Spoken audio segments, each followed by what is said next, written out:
right, good morning, everyone. For those of you who are joining us, thank you for attending. Today is Tuesday, April 30th, 2024, and we are here for the purpose of discussing revisions to the school board policy IHAR, which stands, well, it doesn't stand for, but means digital learning, and the OCPS program evaluation process and project highlights. The public will not have an opportunity to participate in this work session to provide public comment because it's not a regularly scheduled school board meeting. No action will be taken, and there'll be no open public comment period in which the public would normally address the school board. Let me also say to anybody who is tuning in live, I apologize for the late start. We did have some technical difficulties on transmitting, but we should be running live now.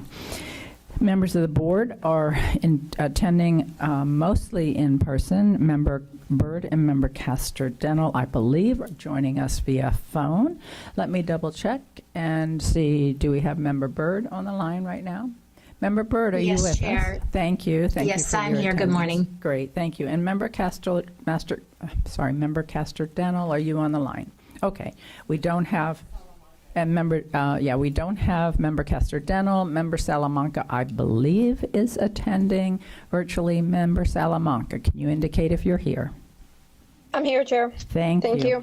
Thank you. And I want to remind the board members that we will not be engaging in outside electronics or digital communication during the meeting, so we can give our full attention to the business before us. And also want to remind the board member how sensitive these mics are. I notice that even myself, just sitting here, that turning my head even the littlest bit interferes with our transmission. And we want to make sure that our YouTube and Orange TV viewers can hear us clearly. So now we will begin our meeting with a moment of silence, followed by the Pledge of Allegiance.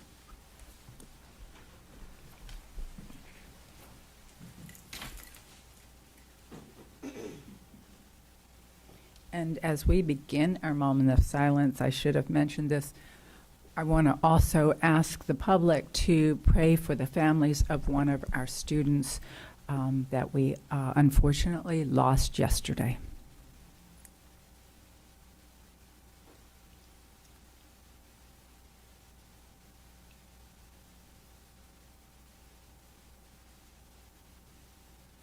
And now for the pledge. I pledge allegiance to the flag of the United States of America and to the republic for which it stands, one nation, under God, indivisible, with liberty and justice for all.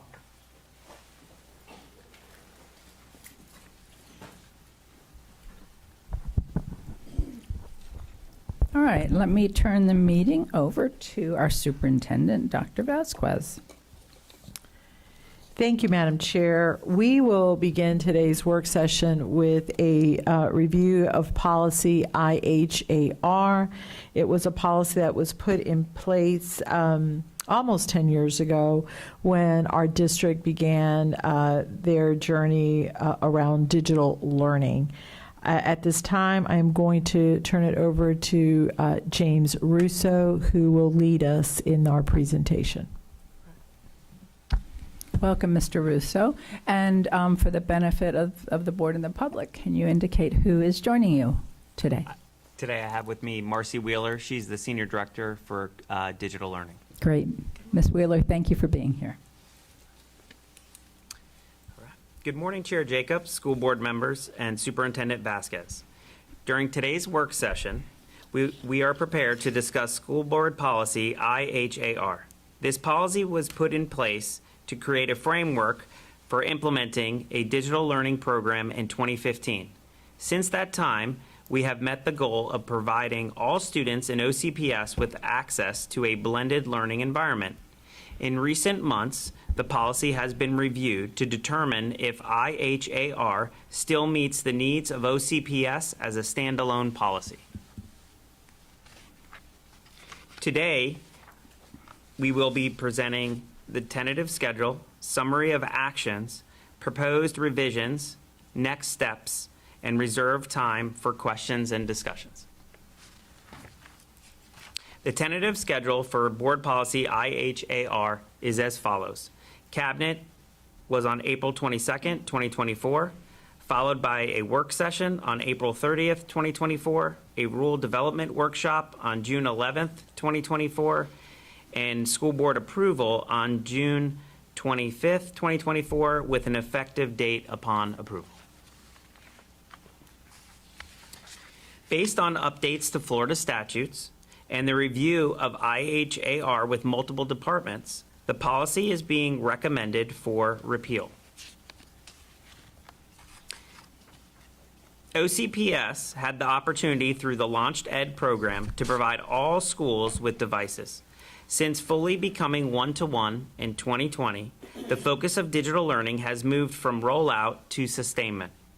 Along the way, processes have been developed to wrap digital learning into the way of work in OCPS.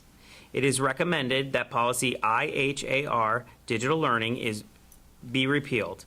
The original policy was developed in 2011, Digital Learning Now Act.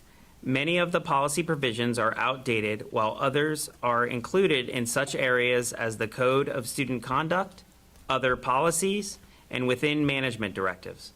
We will now walk through each section of the current policy and discuss the red lines. Within Section 1, IHAR outlines the 2011 Digital Learning Now Act, which established virtual school options for all students. The elements listed within Florida Statute 1002.321 are embedded within our way of work, and the statute solidifies this continued practice. Section 2 contains definitions developed by district staff almost 10 years ago. While some definitions are still valid, most would need to be removed entirely or revisited or revised to reflect the district's current implementation of its digital learning program. Necessary common language is now found within management directives, the Code of Student Conduct, and other policies, which will be discussed more in depth in other sections. Moving through the red lines, we will now continue to Section 3. Section 3 addresses digital materials and provides guidance for managing Career and Professional Education Act, or CAPE, digital tools and industry certifications. Career and Technical Education, CTE, currently supports, implements, monitors, and provides state reports on these items. These certifications are tied to CTE-supported courses provided throughout the district. Let me ask a question. So the version of this that we have, that we're able to see on our screen, is for the most part not legible, at least the comment portion. Is anybody else having that problem? Do you have copies of the red lines? Is that where you're? So I opened BoardDocs. One of the things, and Okay, there we are. yeah. Thank you. I'm not a fan of paper. Okay, and I also, so I opened it in BoardDocs, but the issue I have with BoardDocs, which I was just going to mention, I can read the red line. I notice you have comments. In the future, most of the time when we get these, there's an opportunity to open it in Word, and I'm not able to open this in Word. It seems to be only a PDF. So if you could in the future, I don't quite know how, but from legal, I always get it as convertible, and it's kind of handy because we can read the comments or the notes. Don't mean to be critical. One of my board members asked if I could read the black language, so I thought I would stop and pause on that. All right? Okay. Thank you. But we're following what you're saying, and you're addressing everything. A couple of us read better than we listen. Okay. Myself being one of them. And we're going to All right, make sure that thank we you. highlight anything in there, and then make Thank sure we give you. you some copies. Yeah. Thank you. Like I said, I and I think most of us you can't read the red version either? No, Bridget wants to give me paper. Oh, okay, okay, yeah, yeah, I can read it. yeah. Most of the red is legible, it's the black comment portion. Thank you. And I do have now a hard copy, I think. Oh, okay. Okay, thank you. All right. And some of us are just a little older than you, which could explain the reading problem. I get to be closer up too, though. And blew it up for myself. All right. Computer science access is discussed in Section 4. Computer science courses are offered at schools throughout the district per FLDOE requirements. Computer science competencies are connected with specific courses or part of practice within the curricular scope and sequence. Section 5 focuses on digital literacy. House Bill 379 mandates that students in grades 6 through 12 complete the FLDOE provided curriculum that addresses internet and social media safety. This update will replace the requirement within the policy. In addition, digital literacy lessons will remain a part of the district curriculum resource materials. Section 6 contains information for supporting keyboarding skills. Typing software has become a standard purchase since the implementation of the District 1-to-1 initiative. It is also not common practice to embed a requirement for a specific skill within a policy. In an effort to establish keyboarding skills, references will be made within the OCPS curriculum resource materials to support state expectations for typed student responses.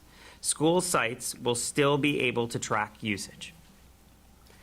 With respect to Section 7, use of network resources, similar information is included on page 36 of the OCPS Code of Student Conduct for Students and Management Directive A09, Employee Use of Technology.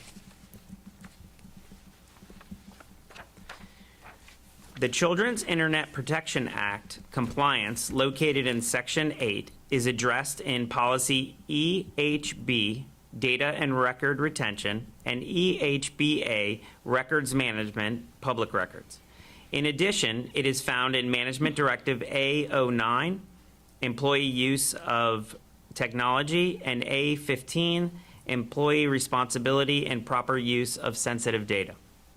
Section 9, Home Internet Filtering. This information is included on page 36 of the OCPS Code of Student Conduct. And Section 10, Cheating and Plagiarism.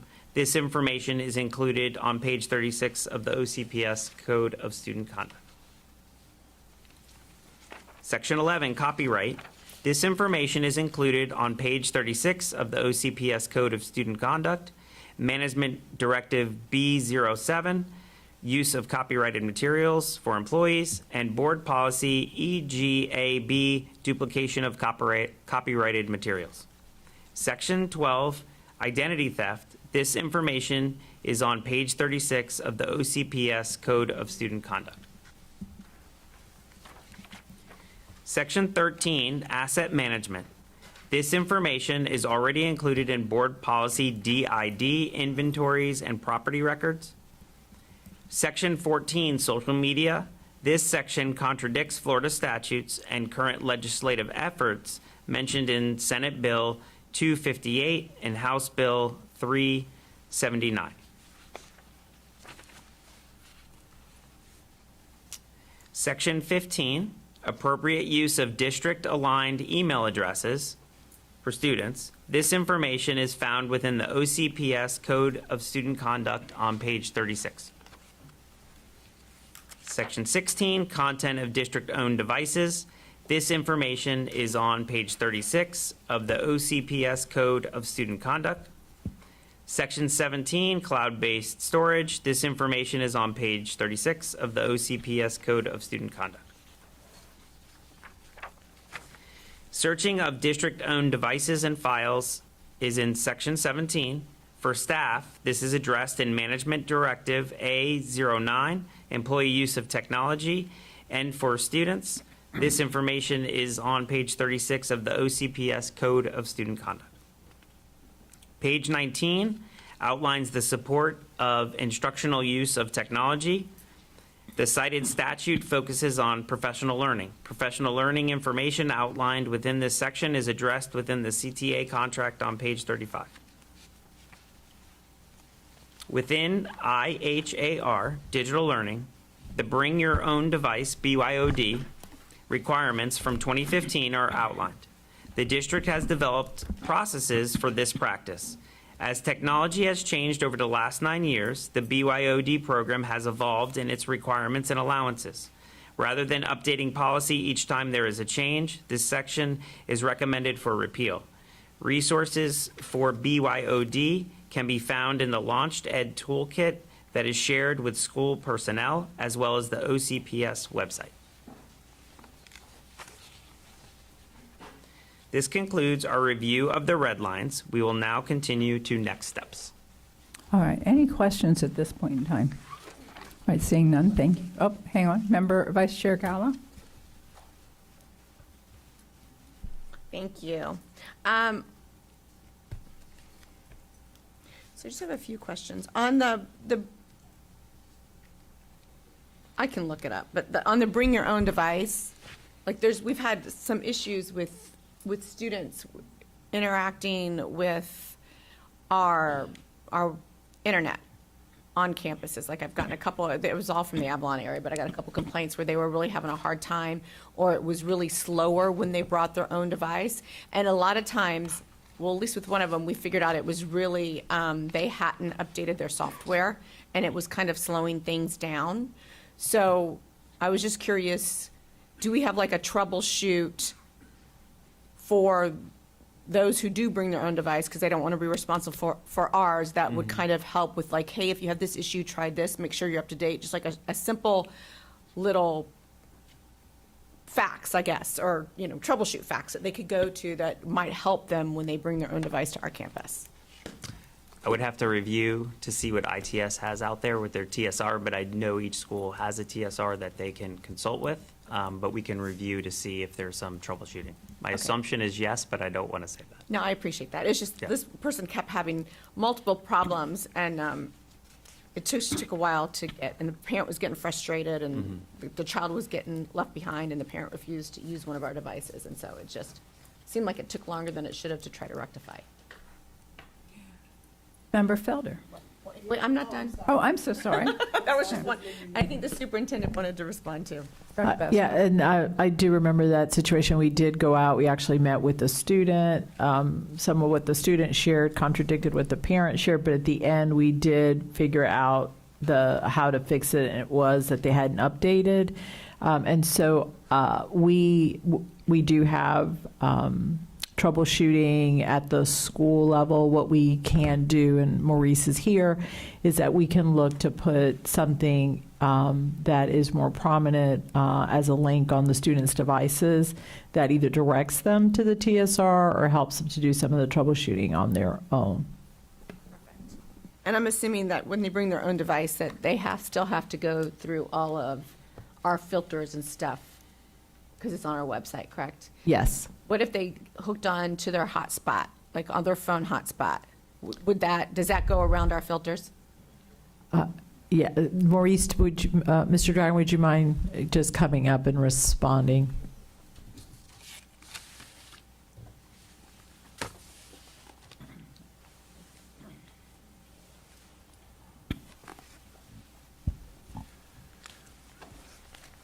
Good morning, members of the board. Specific to if a student connects to the OCPS network, then their device is filtered the same as any other device that OCPS manages as far as a student device. If a student is, however, using a personal hotspot, they are bypassing our filters. So they're not on the network, and any traffic they're doing on their personal device connected to a personal hotspot would not be filtered. And are we aware that they're doing that? Like, is there any, do we trace that, look at that? Are we aware if a child is doing that?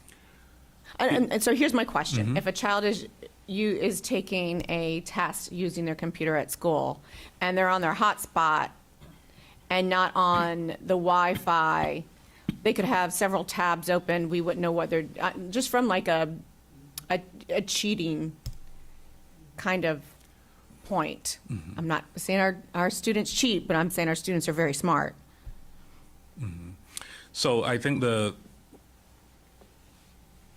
there's likely not I think, a surefire technology solution to that, because if it's not our device and it's not touching our network, we would not have a way of seeing what is happening on that device and if that student is on the appropriate lesson or tab that the teacher has asked them to be on. So there would have to be coordination where the teacher and some of the classroom management practices of working with the student would have to take place, where if the teacher knows the student has a BYOD device, then they're trying to make sure that they are keeping up and on the same page that the other students are on, because we don't have a technological way, if they're not on our network and they don't have any of our management software on the device, to monitor that globally, unfortunately.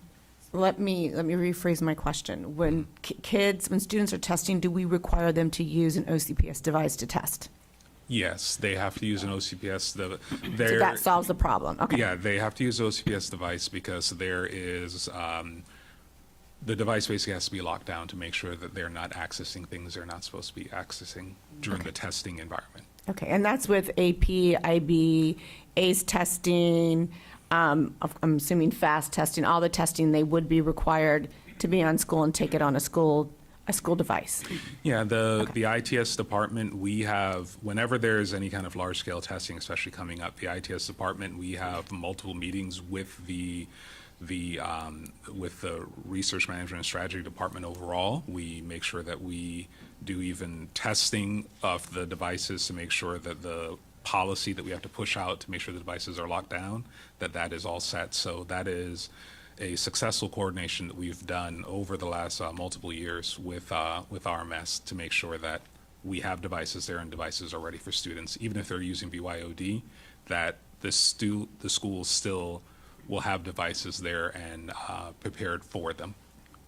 Awesome, thank you. And then on section 10, on the cheating and plagiarism, I know we put it on page 36 of the OCPS Student of Conduct, but is that policy keeping up with the digital age? Like, when we look at plagiarism, are we looking like at AI? Are we looking at, like, do we funnel it through any type of AI device to see if they've plagiarized off AI, if they pulled it off AI? Like, how do we ensure, especially in, like, written work, which it would be plagiarism, that it's their work and not the work of AI? Because I don't think there's software. So specific to AI, right now, there is plagiarism software. Plagiarism software right now does not do a great job of catching AI work. Can you say that again? I'm sorry. Plagiarism software right now does not do a great job of catching work that was potentially done by AI itself. And so the other piece that is a concern is that for that plagiarism software to be able to catch, to even attempt to catch, you're now sending all that student's information to that software. And that opens other avenues that we would have to make sure that the back-end AI that's being used is not a back-end AI that is then having human reviewers, where now student information is being shared in a way that we're not expecting. But for right now, we have not seen, and we don't have in place software that is able to detect AI plagiarism. And it's a hard field overall to tackle just in the education space. So I'm assuming that that's something we'll be looking at as technology catches up with.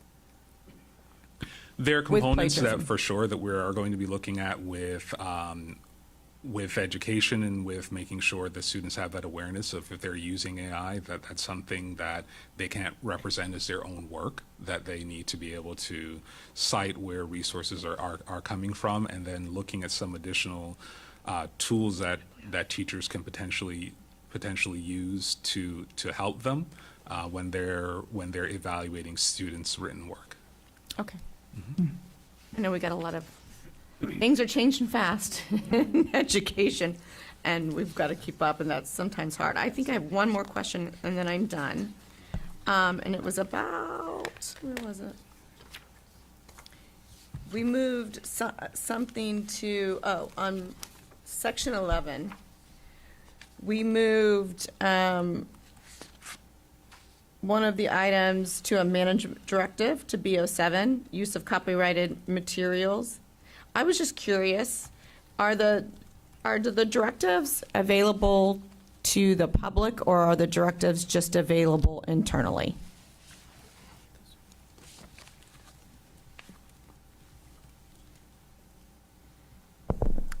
Madam Chair, they're public documents. We need to check where they're located on our website, if it's only accessible through the internet, but all of our, most of our documents are all public record. We have had conversations about management directives. We had a process in place a few years ago, I think it was probably prior to the pandemic, where those were reviewed every year. It was something that employees had to go through a Canvas course and review the directives.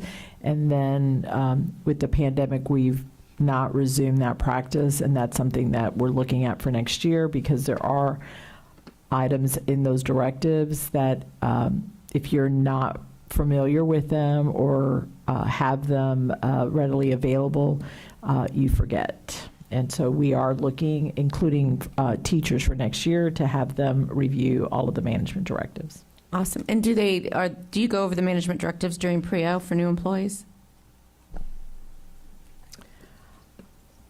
I will have to have our chief of staff respond to that. I don't believe we review all of the directives with them. They may highlight some and then provide the link so that they have them available, but we'll follow up with the board. All right, thank you so much. I'm done, Madam Chair. Thank you. Member Felder. Thank you. A lot of the questions that I was going to ask, that's good.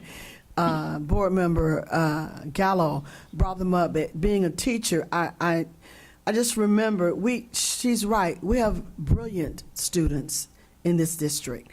And that's why I have some reservations about AI, and I'm supposing that Attorney involved, that we may have to come up with some type of policies to deal with how we deal with the children's use of AI, because, and how we track that, because AI is smart, very, very, very smart, and without infringing upon their personal creativity in their writing. But I'm very concerned about how that interaction with AI and making sure students really learn the skill of writing and good writing in our schools. And the other thing that she talked about, and you answered it, when they have their own devices, that we do, I'm glad to hear that we have a tracking system to make sure that they have to come into our network, and then I'm relaxed to know that when they take the test, they have to take the test on our equipment, our devices that come from the district. So we've looked through all of that. But just to end my comments and to reiterate my concern about our students' use of AI and the fact that we may need to come up with some policy. We've had board members to go to these AI conferences, and I'm sure they've learned a lot about how AI is being dealt with. But I think that's going to be something that we're going to come up with in terms of policies, how we navigate that, how we, police that, with lack of a better word, because each day is getting different and stronger, and our students are getting smarter with the use of that. So thank you, Member Gallo. Thank you. Mm-hmm. I have a question, a follow-up question on Vice Chair's question, and that is, I was curious, I actually was thinking about this last night, whether or not we could put a document produced, say, by a student into AI and ask whether or not that document was similar, identical to any documents produced by AI? Can we use AI to detect AI, is essentially the question. So there are some programs that will attempt to do that, where you can put in a piece of text, and then what it's really looking for is large language models. When they're pulling together text, sometimes they will just pull sentences from different websites. So what it's really looking for is looking to see, okay, is this sentence something that can easily be found on a website somewhere? Right. So that is where you will see that there are some programs that can do that. As these programs grow in sophistication, however, where you're seeing that they now can make whole new sentences from other sites, that's where you see that there are holes that can appear. But that, what you're stating, is the basis of many of the programs that state that they can do some level of AI plagiarism detection. All right, thank you. I'm in the process of reading a book. I'm just about done. I think it's called The World I See. And it's really, really interesting in terms of the kind of the recent history of the evolution of AI. And I mean, one of the things is the massive amount of data that AI collects and then uses to make decisions, produce material. And so I'm not entirely clear at this point whether it's taking whole sentences or whether it's taking that data and then using that to produce its own sentences. So just last night I was thinking about this very thing. The other thing I think I'm correct on, and maybe you can answer this, is that the data that AI uses to produce whatever the product is, whether it's a document or a mathematical equation, comes from data that it has collected previously rather than the data. For instance, say I put in a piece of knowledge that it doesn't already have. Does it take my knowledge and use it and learn from it in producing a response to somebody else? I think the answer to that is no. I'm not entirely sure. Do you know the answer to that? I think we talked about that with Mr. Mueller in our meeting. Your input on that. And I don't know is always a perfectly acceptable answer, so don't feel like you have to have an answer if you don't. So when you look at the privacy policy of some of the major AI companies, so Google with their Gemini platform, Microsoft with Copilot, and then ChatGPT from OpenAI, what you find in most of their privacy policies is they will state that the input that you put in is not used as a part of training the model. Okay. What they will put in as a caveat, however, is that if you reach out, for example, and you have an issue and you ask for help, they will then use the input that was submitted as part of what caused you to need help in their review. Google will also state that the information is stored for up to 72 hours and that the information may be looked at by human reviewers to help make sure that the AI is giving correct answers, even if it's not used as part of the development of the model itself. All right. Yeah, thank you. Thank you. Dr. Vasquez? Thank you, Madam Chair. So just a couple of points around AI. So for several years, primarily English teachers and teachers that taught AP or IB courses used a tool such as Turnitin, where the students were required to submit their work and they would cross-check. Clearly, with the advancement in AI, that has become more difficult. We do have some resources that allow for teachers to use AI to either grade, help grading of papers a little bit easier, where they can set the rubric, and it's done through artificial intelligence. We are going to convene a working group, and Board Member Salamanca has eagerly agreed to help us with that, as well as Maurice and Dr. Brown Cannon around policy and processes for our district. And I do know that some board members have some angst around AI. I think it's something we have to embrace. And as with all new technology, there comes risks and there are benefits, and we need to weigh both and find the safest way to maneuver that pathway. But I don't see it going away, and I do believe that as we learn more about it, we're going to find it a very useful tool to enhance our work, in some cases make it easier, and in the end be able to help our teachers do work in a more efficient manner that gives them back time, as well as provides more refined interventions and services for our students. So I'm excited about the work of that committee and what they'll be able to bring back to us in the coming year. Thank you, Madam Chair. All right, thank you, Superintendent. Member Gould. I want to promote everybody to vice chair, if that's a promotion. I don't think so. I think it's demotion, but chair. It's like, go ahead. Thank you. You can say pass, There you Vice go. Chair. Thank you, Chair. I just wanted to reiterate, after coming back from the conference that Member Gallo, Member Salamanca, and I went to, that there are more great opportunities for putting time back in the day of our teacher and for distinguishing and customizing learning opportunities for each child that is in every classroom.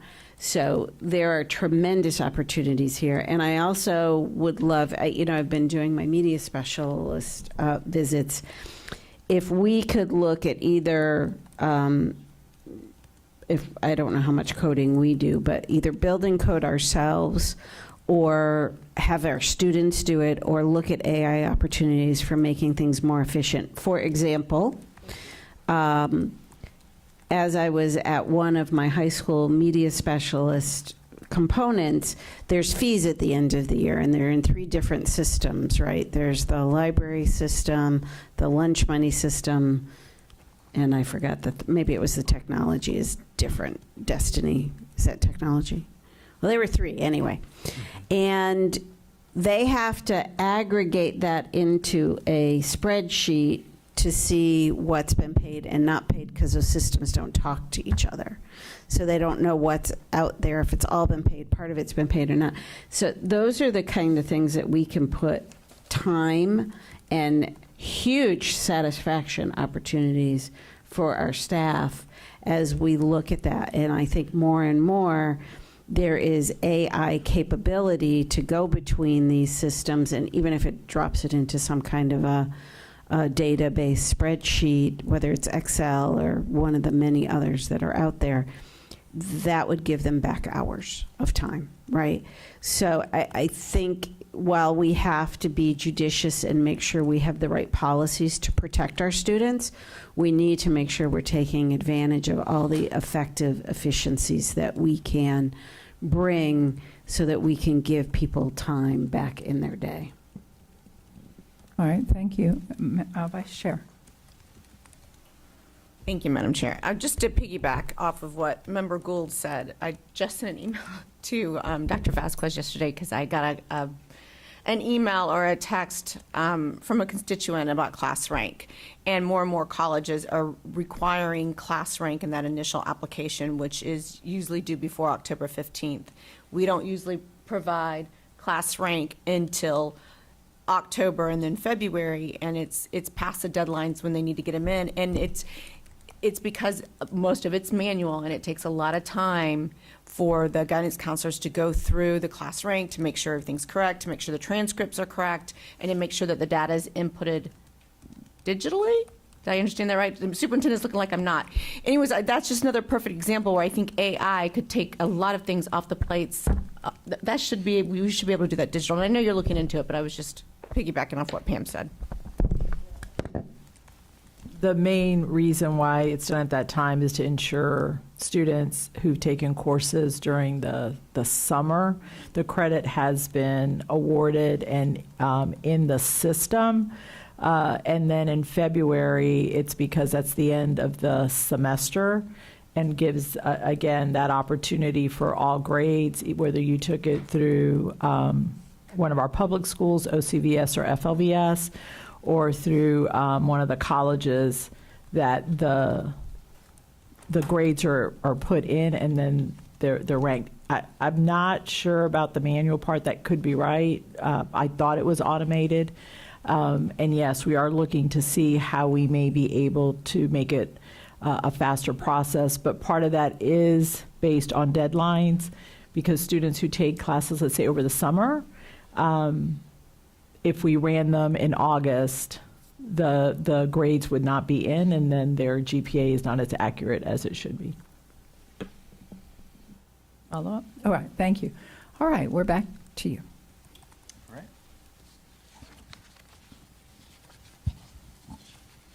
So our next steps are to obtain input from the public on the proposed revisions at the June 11th, 2024 Rule Development Workshop, along with any additional guidance from the school board.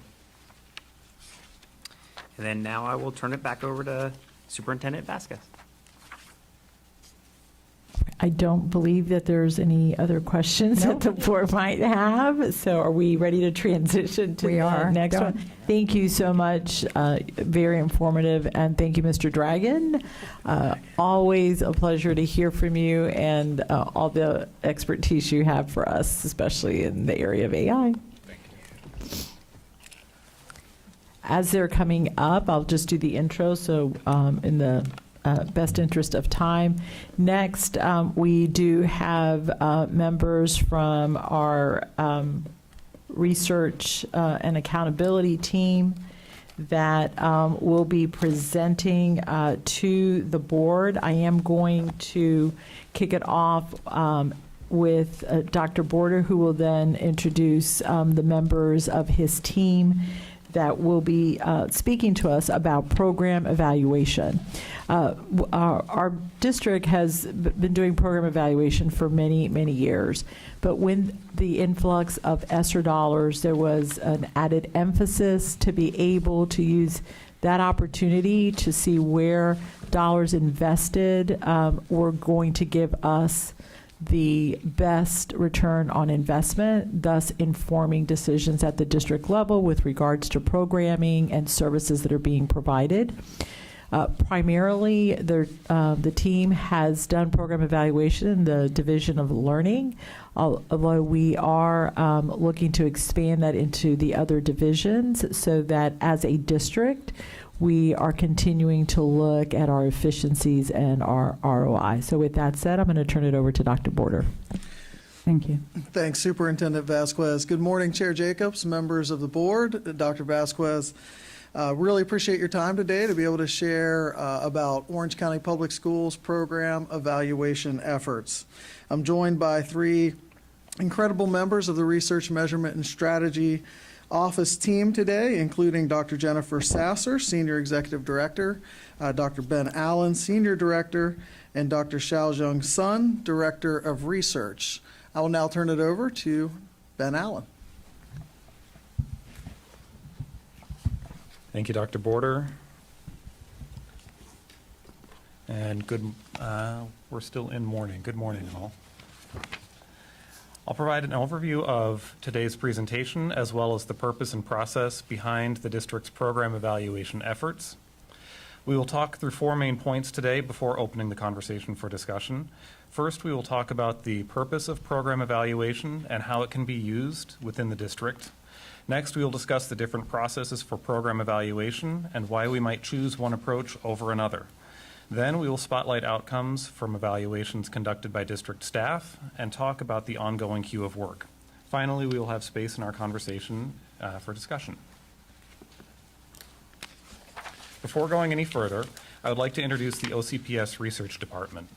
The team includes Dr. Bethany Blair, Dr. Yu Hugh, Dr. Deborah Mazzeo, Dr. Connor Oswald, Dr. Ray Rodriguez, and Dr. Li Washu.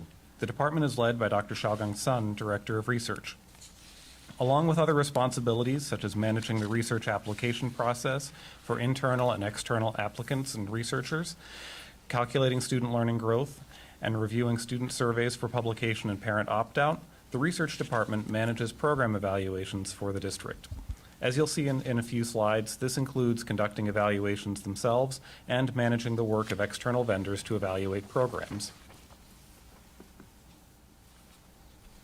Program evaluation is a formal process of reviewing programs within the district with several purposes in mind: making data-informed decisions, fostering improvement, and allocating resources. Program evaluations use a variety of research and analytical techniques to support decision-making. Evaluations can help the district understand what is working and what could be improved. This insight can help us determine which programs have potential to scale up and which may be candidates for sunsetting. While our efforts have focused on program evaluations of student-facing programs, the same techniques can apply to operational programs within the district. We use two general processes for conducting program evaluations in the district: internal evaluations and external evaluations. Internal evaluations are conducted by members of the OCPS Research Department. They serve as principal investigators, designing the methods, collecting and analyzing data, and reporting the results. They conduct their work in collaboration with the program's sponsoring department and the district's leaders to ensure that the evaluation addresses key questions of interest and accounts for nuances within the program and its implementation. Because this type of evaluation does not involve contracts with external parties, they are more flexible and can adapt to emerging conditions in the district and for the program itself. External evaluations are conducted by approved vendors. The district conducts an RFQ, or a request for quote process, to solicit interest from qualified vendors and evaluates vendors for their ability to deliver high-quality, meaningful program evaluations. Members of the OCPS Research Department work as project managers to coordinate work with external vendors and facilitate the collection of information they may need throughout the process. External vendors allow us to expand our capacity to conduct more program evaluations. They can provide expertise in specific content areas, and they also create a neutral third party in cases where there may be conflicts of interest or especially sensitive topics. Both types of evaluation use diverse and rigorous research methods. These can include interviews, surveys, focus groups, and data analysis, among other data collection methods. I will now turn the presentation to Dr. Xiaogang Sun to discuss findings from 3 program evaluations that were conducted by the OCPS Research Department. Thank you, Ben, and thank you for this opportunity to share the results of the research department's work.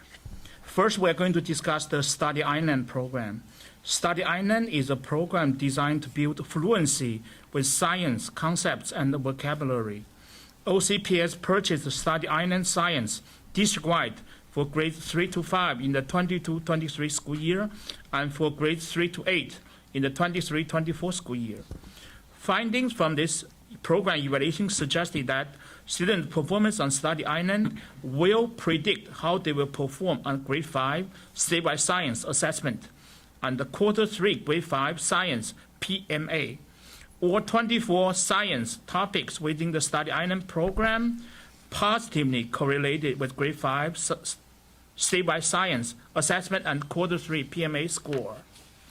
In addition, Study Island users with 24 blue ribbons in both 21-22 and 22-23 school years had significantly higher grade 5 statewide science assessment scores and quarter 3 PMA scores compared to a control group of students who were not exposed to the program. We also look at results across 2 years and found them to be consistent across years. Also, significant differences were observed between students completing lessons early, for example, from August to February, versus later in the year. For example, March to May on quarter 3 PMA, early completers scored higher on both the statewide science assessment on quarter 3 PMA. We recommended that the district consider expanding the program, partly because of the positive findings of the 22-23 evaluation. Study Island was expanded to middle schools in 23-24 school year.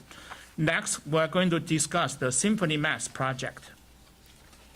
Symphony Math is a learning program designed to improve math achievement among students in grades K to 5 who may struggle with math. This evaluation reviewed outcomes from the 22-23 school year. First, students in grades K to 2 who participated in Symphony Math showed a statistically significant but small difference in growth when compared to students who did not participate. The same analysis for students in grades 3 to 5 did not show a statistical significant difference. In addition, students who participated in Symphony Math showed statistically significant growth throughout the year as measured on the program's internal assessment. And this growth was greater among students enrolled in schools identified as implementing the program with greater fidelity.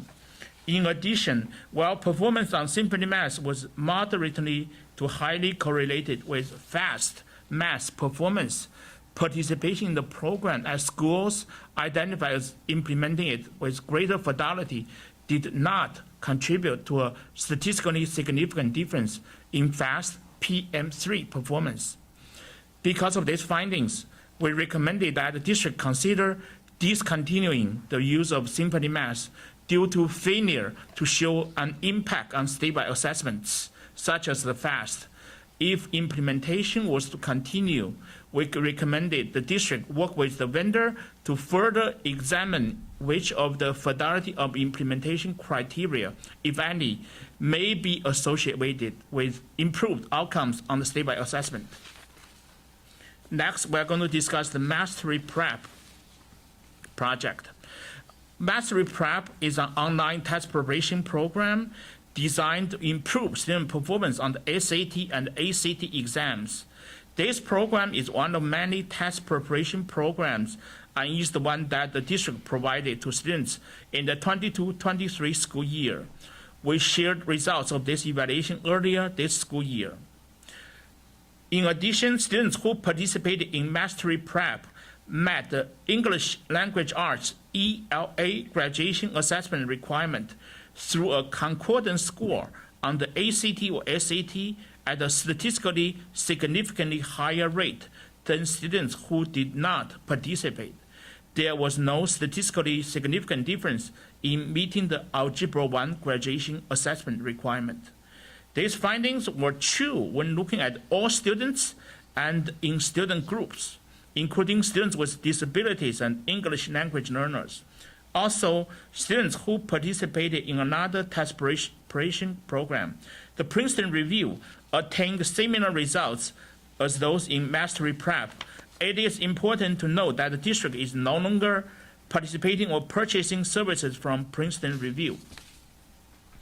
As a result of this program evaluation, the OCPS Research Department recommended continued use of the Mastery Prep to enhance students' performance on the ACT and SAT to meet the ELA graduation requirement. Further, we recommended that the district examine ways in which the math curriculum may be adapted or tailored so that it is more likely to positively impact performance on ACT or SAT math assessments. Because of the consistent impact across student groups, we recommended identifying ways in which Mastery Prep may be made more readily available to students with disabilities and English language learners for ELA test preparation. Next, we're going to discuss other program evaluation projects. Our research department is actively working on many more program evaluations. As you can see, most of these evaluations are for the programs funded by ESSER, and we are working with external vendors to complete this work. All reports from ESSER-funded program evaluations will be completed by September 30th, 2024.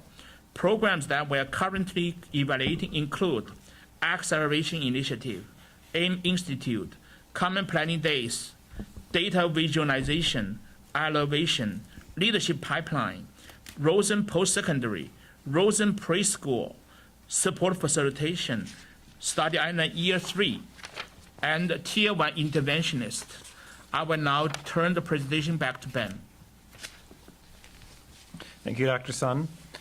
To summarize what we've talked about today, program evaluations are an important part of data-informed decision-making at the district level.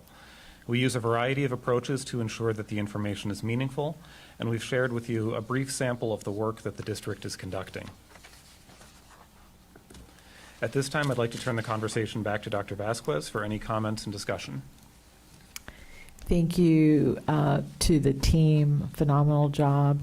Board members, we are ready to hear your questions and comments. I did want to share that moving forward, we are going to include 2 times a year where the team will present to the board results of the program evaluations and the impact the results are having on our district. For this particular presentation, it was eye-opening to see which of the programs are working, such as Study Island, and direction to our schools about use, completion, and those that may not be producing the results that we expected. This also is a great tie-in on our outcomes-based contracting initiative that you heard a little bit about during my first 100 days. We'll be bringing back to the board more information on that, but wanted you to know that we are looking at tying outcomes with return on investment and how those decisions are made to ensure our children and our teacher have the very best in their classrooms to ensure student success. Thank you, Dr. Vasquez. Let me go first to Vice Chair. Thank you, Madam Chair. I'd like to first say I hope we can get through this presentation without blowing my nose 20 times because it's freezing in here. I'm looking at the chair because she's always warm. So I want to thank the team for providing this input and looking at the programs that we have in place to really kind of dial it down to those programs that have proven, that are evidence-based through our data to show that they're effective and they work well with our students, because I think that's important when, as the superintendent mentioned, when we're looking at return on investment and we look at our outcomes, just to ensure that we have the very best programming in place that is easy for our teachers and works well with our students, and we're seeing a benefit and we're seeing our numbers grow and our students receive that high quality education that they deserve. I do have just a few questions on the Study Island. We're looking at expanding it, and I'm assuming we're going to expand it more into middle school. You did say that we've expanded it into middle schools this year. Did we expand it to all middle schools, just a few middle schools? Which schools did we expand to? So, yep, for that, we would need to look and make sure that we give you the correct information as to which schools are implementing the program. Our role is to really evaluate the programs and provide information to other departments across the district to make implementation decisions and manage those programs. Okay. Yeah, Ms. Gallo, we recommended expansion to middle schools, and I know middle schools are utilizing it, so we'll provide back to the board the list of all middle schools who use Study Island this year, and also we're conducting another year study on Study Island, which will also include those outcomes as well. Wonderful. And if there's any preliminary data on the middle schools that was using Study Island to see if their eighth grade numbers have gone up, that would be great, because I was just at a middle school. I was at Corner Lake, and they did their Eagle Excellence Awards, and the amount of students that had brought up their grade in science, in 8th grade science, was commendable. Like, it was really awesome to see how great they were doing in science from last year to this year. So I'm just curious, Is Cornell Lake Youth Study Island? Could this be attributed to those great gains? So that was the premise for my question. Thanks, Ms. Gallo. And then on the sympathy math, I understand that it didn't do as well. Other than the FAST testing and the PM testing, did we use any other metrics to like look at sympathy math? Did we look at, were those the only two metrics we used to determine that it wasn't working? I believe those are the only two metrics, Ms. Gallo. Dr. Sun's shaking, yes, Okay. agreeing with me. So yes, Okay. those were the metrics we looked at for this particular program evaluation. Okay. And then is it my last question? Let me look.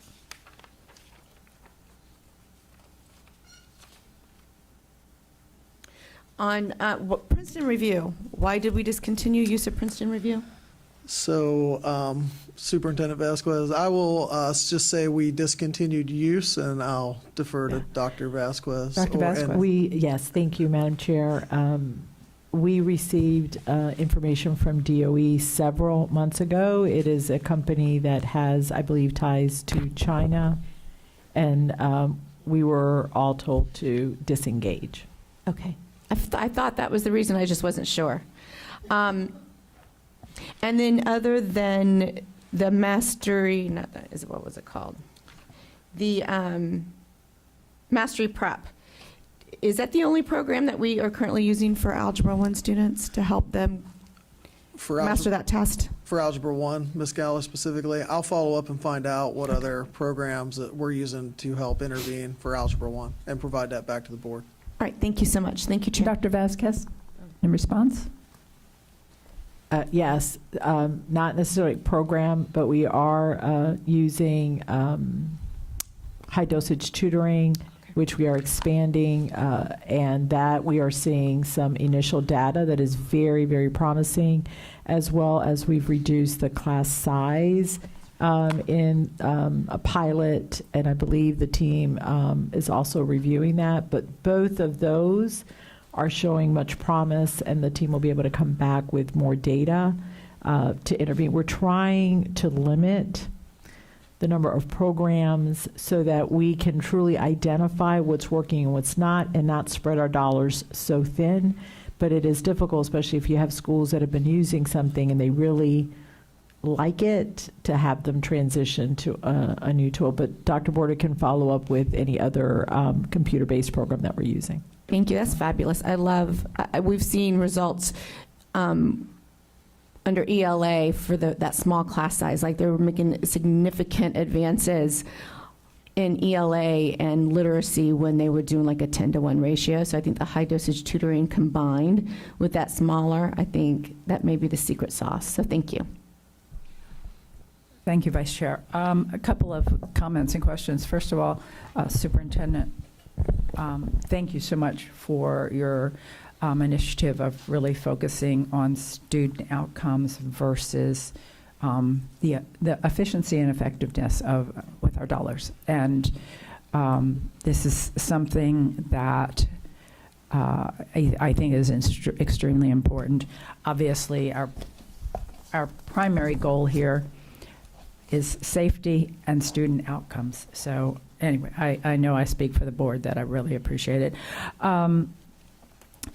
Along those same lines, and following up on the Vice Chair, one of the things I think is important as we look at student outcomes, assuming that we have several different programs that we might be using that have the same student outcomes, I think, to me, the second thing I would look at as a criteria in making a decision is, and you just mentioned it, and that is ease of use for our teachers and consistency. So, and frankly, I think that probably translates to student outcomes as well, because our teachers need to feel comfortable using a program in order to be effective. I have one comment on the slides themselves. The notes that we have in the handout are really helpful because, again, for those of us who read better than we listen, extremely helpful. But the other thing, when I was just looking at the presentation, is I know you included your recommendation, but unless I was just overlooking it, I didn't see the recommendation on the presentation, but I do see it on the comments. And there may be a reason for not including it, but because the public or even myself might from time to time just go back to BoardDocs and look at that, unless there's a compelling reason not to include the staff recommendation and the superintendent's recommendation, I think it might be helpful. We might want to clarify that that's a recommendation coming from the superintendent and not from the board in that. Two other things. Question on the two, I'm going to use the term program. Again, correct me if that's not the right term, but the two Rosen programs that are on our list to be evaluated. Is that our Rosen, our Harris Rosen? Okay, that's wonderful. I assumed it was, and obviously it doesn't matter if it's a worthwhile program to evaluate, but I just do want to recognize the tremendous benefit that Mr. Rosen has provided to our students, especially our preschool students. Not that that's greater, but it's so important to focus on that. So I was excited to see that. Tutoring. Now, we just talked about AI and some reservations about using it, so this may be contradictory in the message to students, and there might be a really good reason if we are trying to monitor for the potential abuses of AI. One of the things that I think is a strength of AI is tutoring. And I'm not sure of that, but I think it is, and I think it would probably be worthwhile for us. I want to say to evaluate it. I don't mean on students directly until we make a decision again about what message we're sending to students. But if there's a way for us, maybe our algebra teachers, to look and use examples and try to determine. I think for different students, obviously there's different ways to learn. And it might present a different way to learn. And again, the downside might be greater than the upside. I think, yeah, that concludes my questions and comments, and they're mostly comments. But Superintendent, you have any?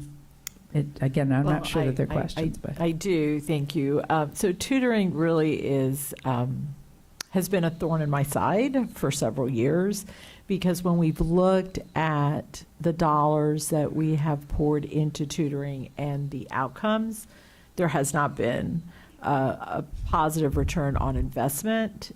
Some schools have seen positive effects one year, and then the next year did not. And so our team really took a long, hard look at our data and schools, if they were offering tutoring on Saturday, if they were offering tutoring during the day, if they were offering tutoring after school or in the morning.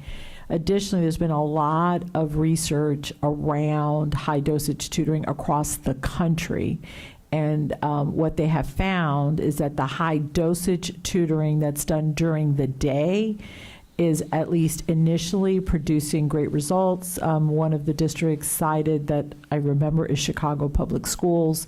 And AI has been used, like with our students were using iReady. There is AI that's built into that automatically adjusts to when the students answer questions correctly and where it places them, and goes back and forth. So we'll continue to delve into AI, but right now the research from across the country is that the high dosage tutoring with face-to-face, at least at that high school level, seems to be producing the greatest results. Some of these students have been struggling with mathematics since second grade. I read a statistic not too long ago that over 90% of the children that cannot pass algebra in ninth grade, their math deficiency was identified in third grade. And so when you look at the amount of time and the deficit, while the computer programs can assist to some degree, that teacher interaction or tutor interaction really is a key. So I think at the end of the day, we might find that for some, the AI is just what they need. For others, it may be a combination of both. So great points from the board. I really appreciate how this board looks to best practices, is engaged in learning and bringing back that to our staff. That's not something that I typically hear about, and it really is so appreciated by our team because you bring us, you're the eyes and ears, and ultimately looking to make our district number one. So thank you. Thank you, Superintendent. Just as a quick follow-up, you mentioned iReady, and I wasn't aware of its use, and I suspect, but let me clarify, that may be seamless and almost invisible to our students. And the superintendent is nodding affirmatively for the public who may not be able to see. And one of the things I like about that is as we wrestle with the message that we want to send to our students about the use, the idea that for iReady, it's seamless, and so it's not kind of broadcasting, this is something to use, that's really kind of reassuring and relieving to me, as AI is so new, and the ability to really assess the impact it has, not just on, well, for instance, if it's used as a mechanism to circumvent learning, then it is a great detriment. I think it's one of the concerns. I'm old enough to remember when calculators, okay, this really dates me, when handheld calculators came out. Now we don't need calculators, we have iPhones, but I do remember from an educational standpoint the great fear that our students would not learn their multiplication table and basic elements of math because they didn't have to use them themselves. And so, and the superintendent is laughing. Either she is old enough to know what I'm talking about, or she's laughing at me.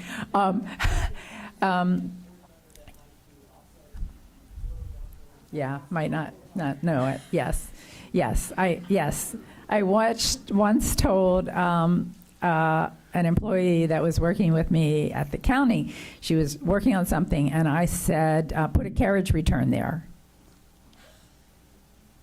She was like, yeah, use carriage return. She was like, huh?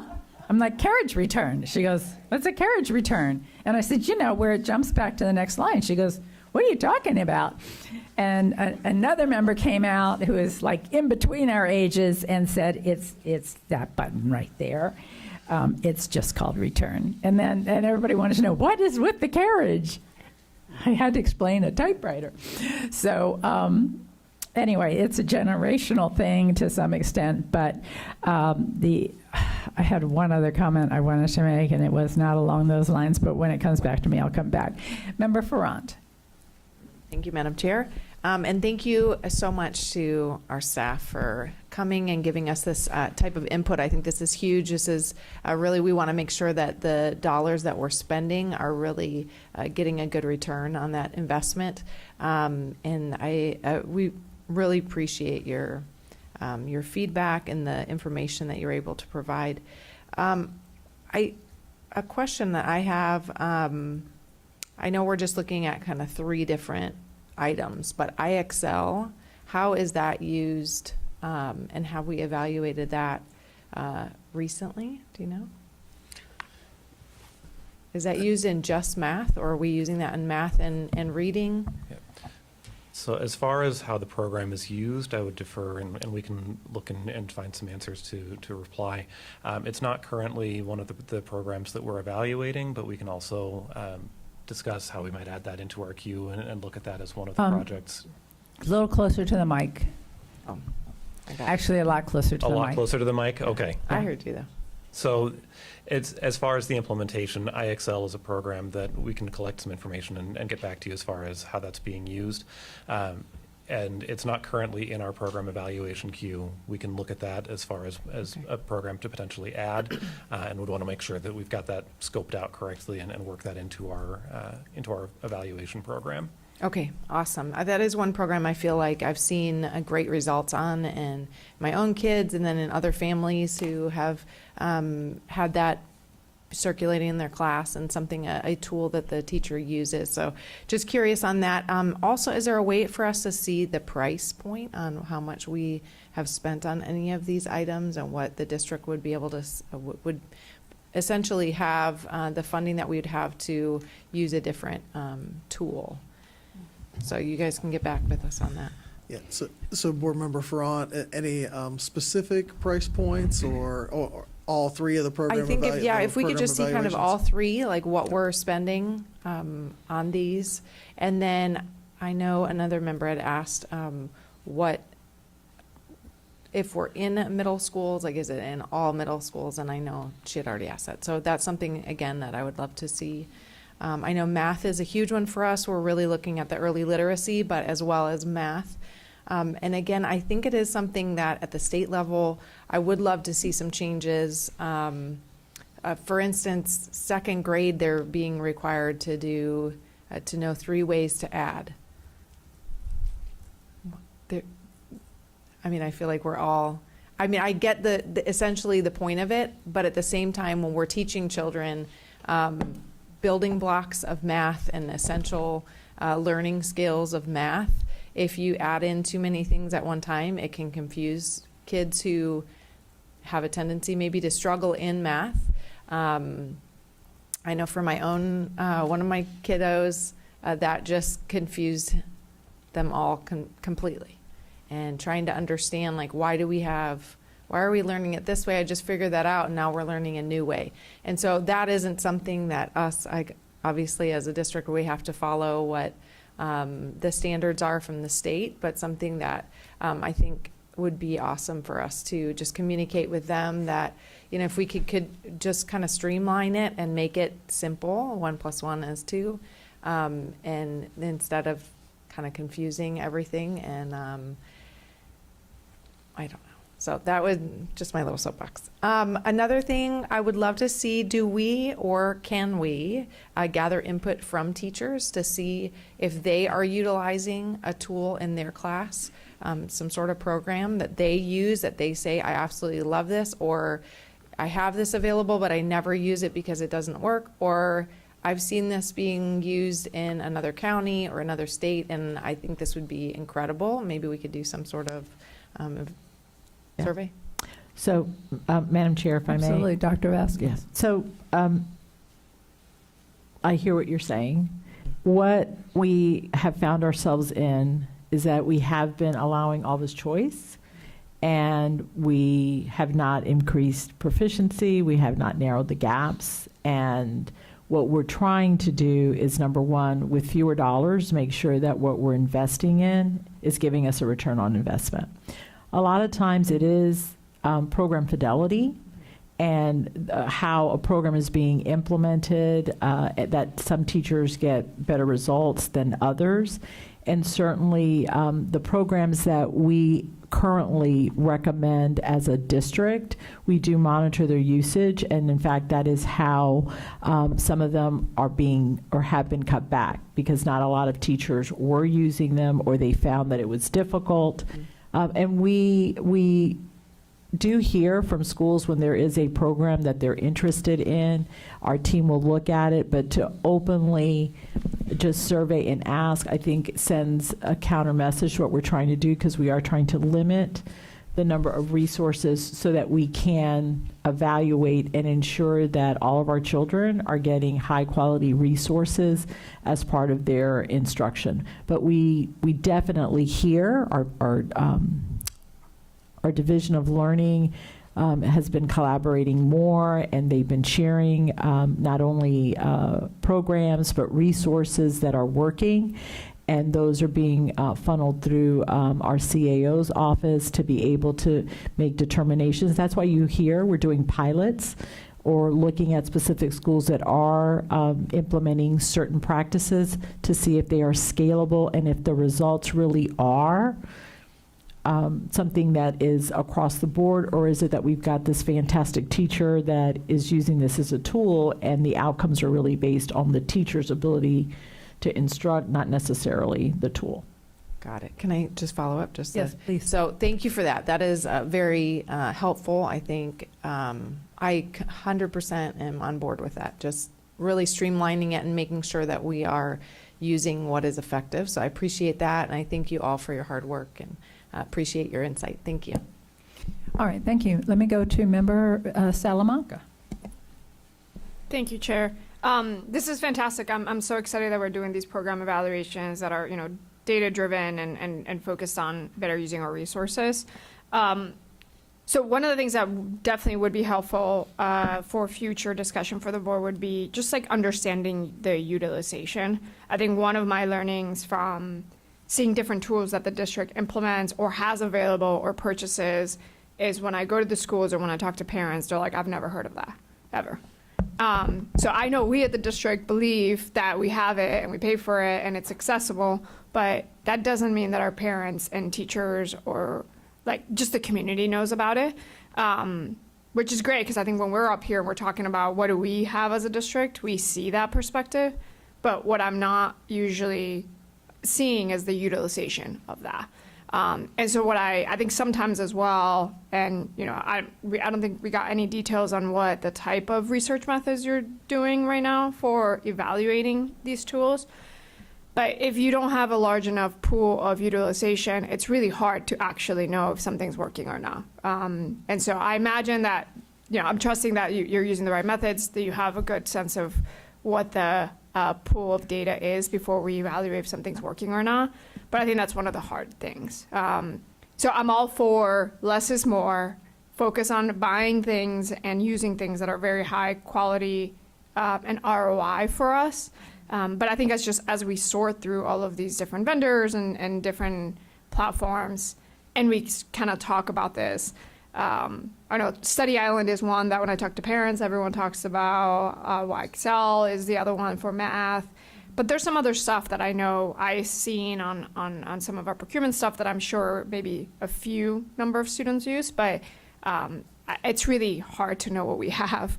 And so that would be my one thing. As we do some of these evaluations, just keeping in mind and tracking some of these utilization outcomes. And also just, I would love to have an understanding of how any of these, 3 Study Islands, Symphony Math and Mastery Prep, where are they being used? Who's the person in charge of getting this to, right? Is this at the teacher level? Is this the principal level, at the school level? Is it only ESC students, ELL students? Like that distribution of how a student gets access to any of these tools, just for our own clarity, is helpful because I'm aware that some of these are intervention tools for only certain types of students. And so that's helpful as well, just from the board perspective to have a little bit of visibility into. Thank you. And Madam Chair, may I? Absolutely. Just a great suggestion. I don't know if you noticed, but they all started to smile when you talked about methodology because they do have that. They'll be happy to share it.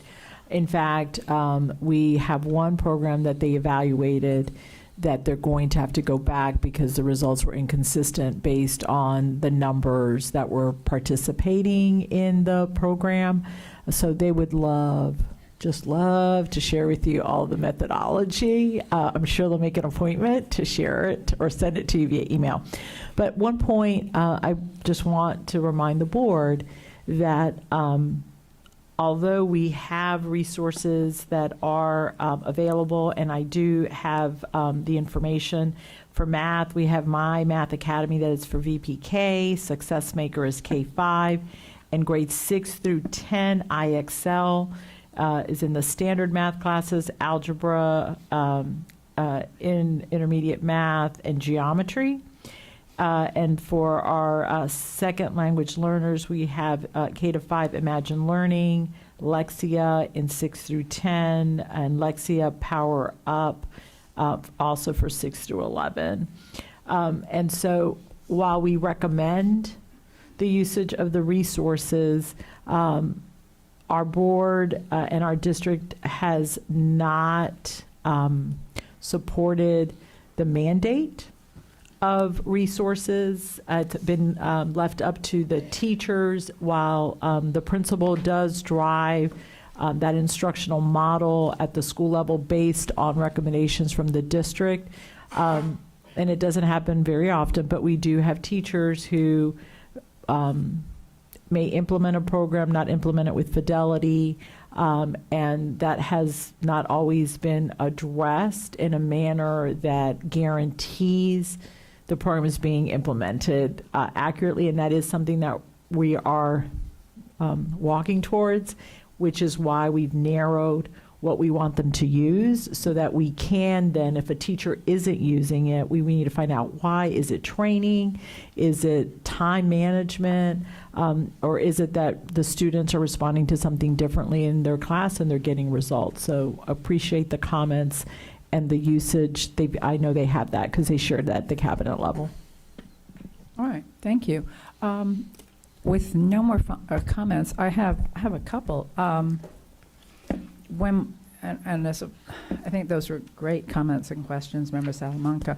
I know it's amazing how much data we collect and how specific it is. For me, it would be interesting to see, for the outcomes that you've looked at, how much they vary by school. There's so much of what happens at school that I think our principals have a key role in. Obviously, I'm a firm believer that as much as this board would like to create a certain culture, and even the superintendent, who has direct authority over employees, may want to create a culture, so much of culture is led by the principal. And I suspect from the standpoint of academic achievement, there's probably a correlation as well. And in terms of utilization, there's probably a correlation. I think that would be helpful for us to examine. One of the other questions our board has had quite frequently has to do with training that we offer and utilization of the training. To the extent that and this might not be something you provide to the board, but you may be looking at it, and that is the utilization of these various different programs by teachers relative to outcomes. I also I want to recognize that for the public that may not know, I find it phenomenal, Dr. Vasquez, how much time you have put into soliciting public input, engaging the public in the time that you've been in this role. Simultaneously, the amount of time that you spend reaching out in your town hall meetings to employees, seeking their feedback. And while doing all this and focusing on that side, if you will, of your responsibilities, also focusing so heavily on the academic outcomes. Added to that, what the public doesn't know is the number of organizations and conferences that you attend. I do not know how it is possible to divide yourself as much as you have and yet be effective, and I am beyond impressed. And for the public that doesn't know, and this is a pet peeve of mine, Dr. Vasquez also lives in Lake Nona, which is about as far away from the district as you can get. And yes, she needs a passport to get here. So she drives into and home from the office every day, which consumes, I would guess, about an hour and a half of her time. I, for one, think it would, if we did a cost analysis of the value of her time versus the value of having someone help with driving to the various events she goes to, I think we would find that the benefit cost analysis would be overwhelming. She has heard me say this since I started, but the value of her time is incredible. And I do, especially going from event to event. You go to so many things. So I want to commend you. I don't know how I could be happier with the job of superintendent or more impressed than the job that you've done. Now, I also want to mention that the superintendent and I both agree that the temperature right now in this room is perfect. I know that there are some school board members that disagree and feel like it is too warm.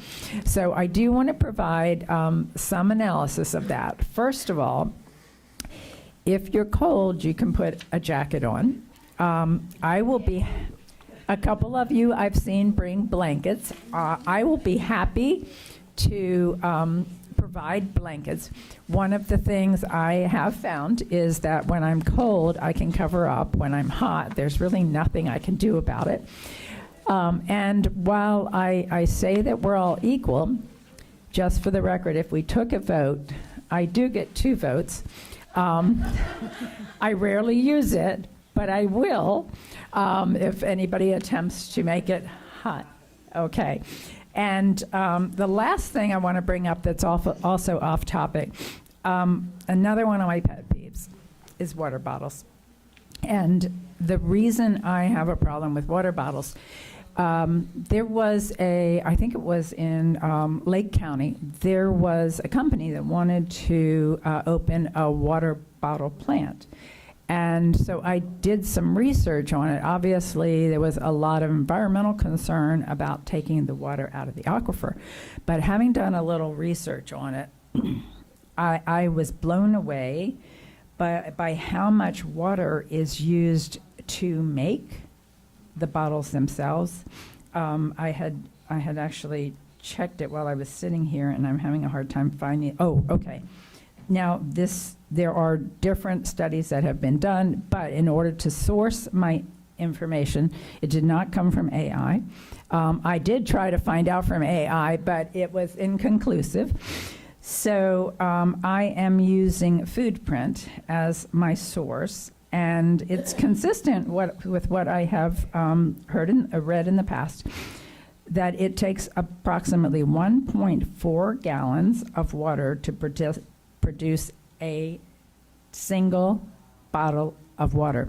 Now, when I say produce, that includes both blue water and gray water. So blue water is the water it takes to produce, and I'm talking about the plastic, not just the water. So blue water is what it takes to produce it. It also takes water and like 28 times as much to eliminate the pollution. So after it's produced, in order to recycle it and deal with the pollution, it takes even more water, and I could go into a great deal of detail about that. So what I would like to recommend, and it's voluntary, but I think if we could all bring or have, and I think it would be ideal if we could have leave it at the building, because I find it a little difficult to carry everything I carry in. But if we could have one here at the dais that we use for our meetings, we would be cutting down on a phenomenon. I think we just recently celebrated Earth Day, so I thought it was a timely thing to bring up. If we could voluntarily switch over to that and have that maintained, maybe in the back or something, and whoever does this is kind enough to give me water bottles at each meeting, and each one of us has it. And then, not to mention, the one other thing that I've kind of done an unscientific study of is looking in trash cans and recycle bins. And most of the water bottles I see are not empty, and oftentimes they're like 3/4 full. So great deal of waste. Wanted to lead with some very positive comments, but on the constructive side, and Member Salamanca wants to cover a comment, and then Member Ferrant. Member Salamanca? Thank you, Chair. Appreciate that. I also don't need water bottles. I'm not a big fan. And for Christmas, we did get Stanley cups. You did, and mine's in the car. Yeah. Thank you. Stanley cups, great way to just do your water there. Some of y'all lost it to kids, but it's okay. Stanley cups are great.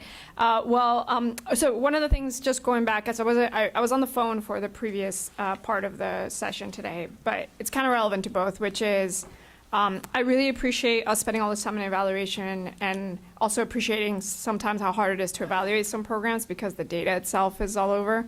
We do collect a lot of data, but just because we collect a lot of data doesn't mean it's like really high quality data per se, which I'm sure you're perhaps bumping into this.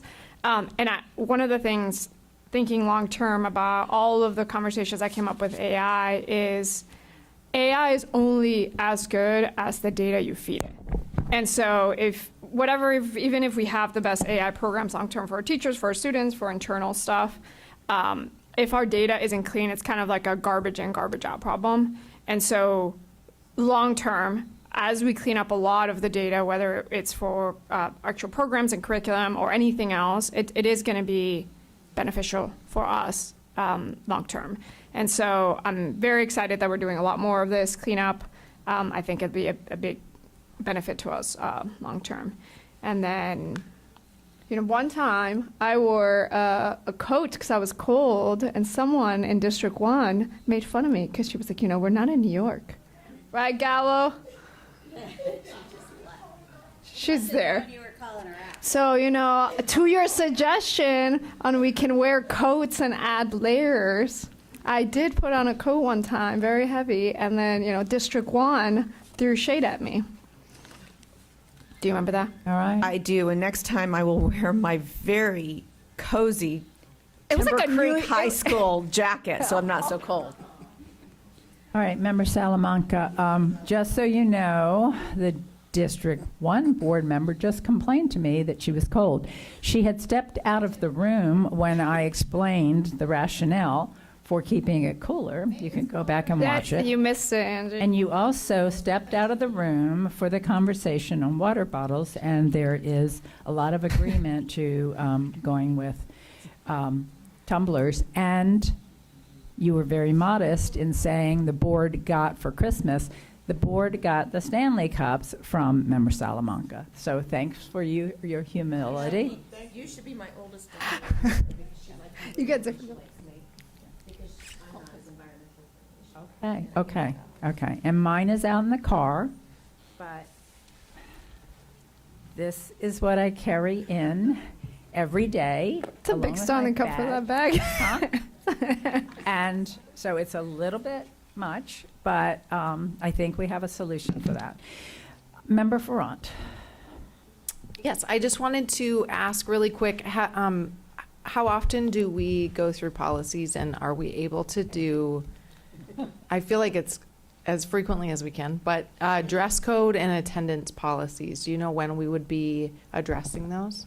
The dress Yes. code is part of Code of Student Conduct, a policy JIC that you've been having. I think you're on your third work session, will be on the 21st of May. So it's just within that, not a separate policy? Yes. Okay, Yes. perfect. And then the policy JE is your student attendance, and we're adding that to the schedule. We're just having some difficulty finding dates upon that you're all available. Perfect. Especially over the summer. Yeah, we're going to try a different strategy for this upcoming year, because I really believe that when we're reviewing policies, we need as many of you here. And so there's some that are already in the mix and we'll make sure you have energy bars, because some of them are going to be long through June.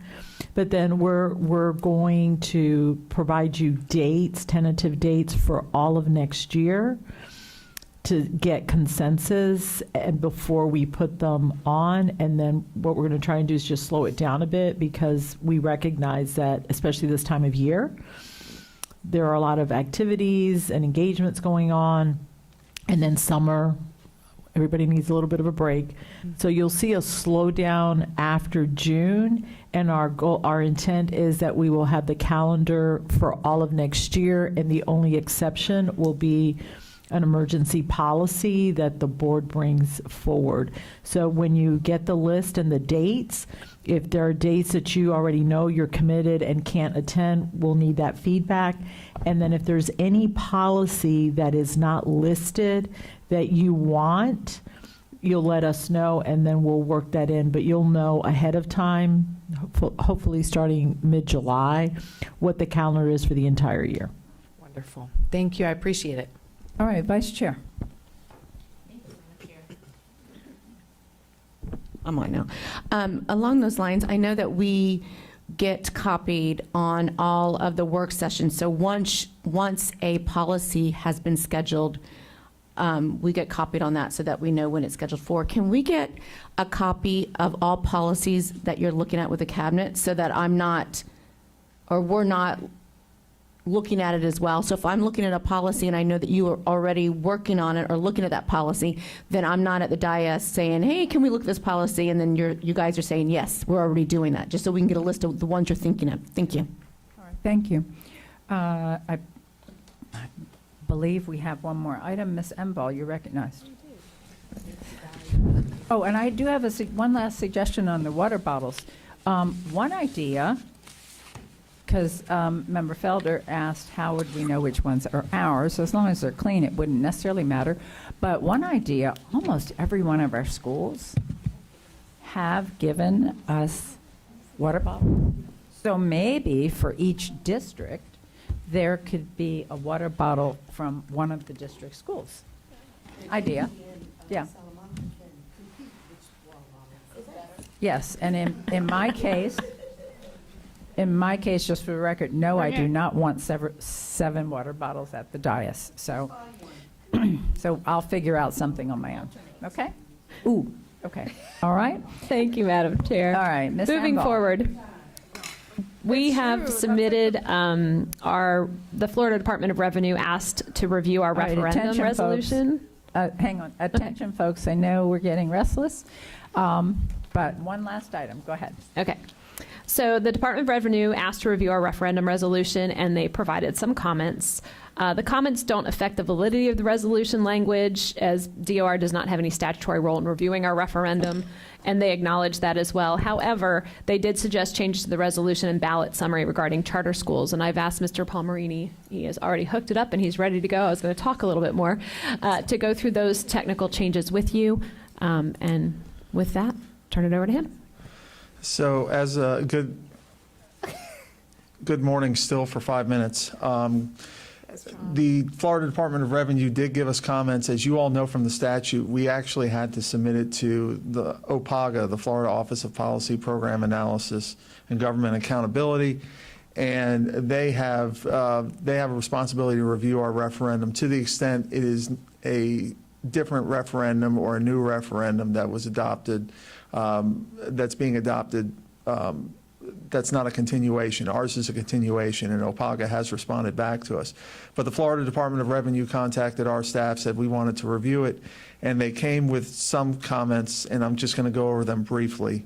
Again, these are technical changes that we're proposing that has nothing to do with the validity of the referendum document itself. The first you will see here on the first page, it says 64% of the electors of Orange County approve the continuation of a 1.5-cent sales surtax with an effective date of January 1. The original version said 2015. It was actually 2016. That is a Scribner's error, so we're just correcting it.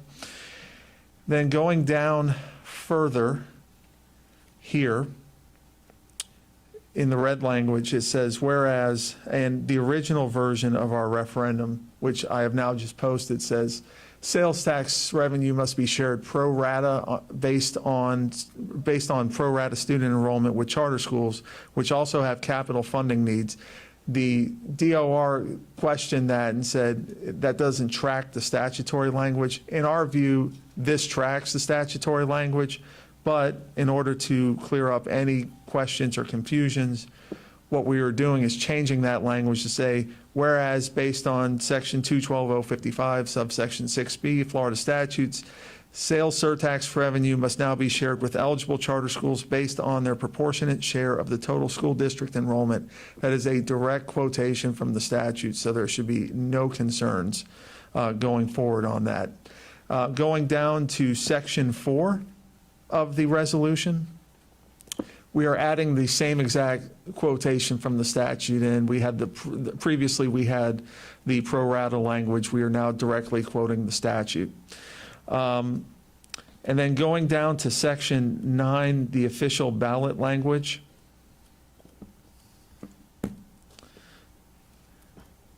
Right below it, it says if a majority of the ballots, it said cost in the original. Obviously, it should be cast, so we're changing it just to correct that error. So those are the 4 changes we're making. They're technical, they're non-substantive. I did want to address one thing.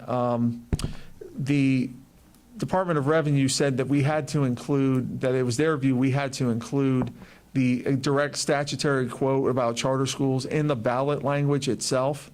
Our ballot language, as you see here, it says shared proportionately with charter schools is legally required. To us, that adequately encapsulates the law because we are saying that we are sharing it as legally required. The resolution refers back now to the statute.